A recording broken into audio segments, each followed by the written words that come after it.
কলকাতার সিনেমায় অপূর্বর অভিষেকের অপেক্ষা সঙ্গী রাইমা। ছোট পর্দার জনপ্রিয় অভিনেতা জিয়াউল ফারুক অপূর্ব দেশের পাশাপাশি ওপার বাংলায়ও জনপ্রিয়। কলকাতার চালচিত্র সিনেমায় অভিনয় করেছেন তিনি।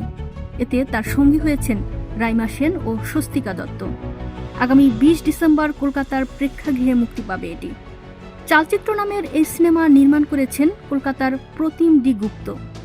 সিনেমাটির মাধ্যমে কলকাতার ফিল্ম ইন্ডাস্ট্রিতে অভিষেক হতে যাচ্ছে অপূর্বর। রহস্যময় একটি চরিত্রে দেখা যাবে তাকে। তাছাড়াও ৪ জন পুলিশের চরিত্রে দেখা যাবে টোটা রায় চৌধুরী, অনির্বাণ চক্রবর্তী, শান্তনু মাহেশ্বরী এবং ইন্দ্রজিৎ বসুকে। সিনেমাটি নিয়ে পরিচালক প্রতিম ডি গুপ্ত বলেন, শহরে পরপর খুন হতে থাকে, আর খুনের পর মরদেহগুলো যেভাবে সাজিয়ে রাখা হয় সেটার সঙ্গে ১২ বছরের পুরনো একটি কেসের মিল পাওয়া যায়।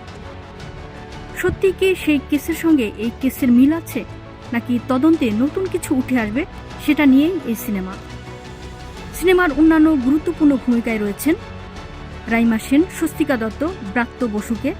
রাইমাকে দেখা যাবে টোটার স্ত্রীর চরিত্রে। স্বস্তিকা হবেন শান্তনুর প্রেমিকা। এর আগে আশিকুর রহমান পরিচালিত গ্যাংস্টার রিটার্নস সিনেমায় অভিনয় করেন অপূর্ব। ২০১৫ সালে মুক্তি পায় সিনেমাটি। এটি ছিল তার প্রথম সিনেমা।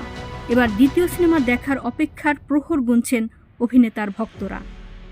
News desk, Sumana, 21সংবাদ.com।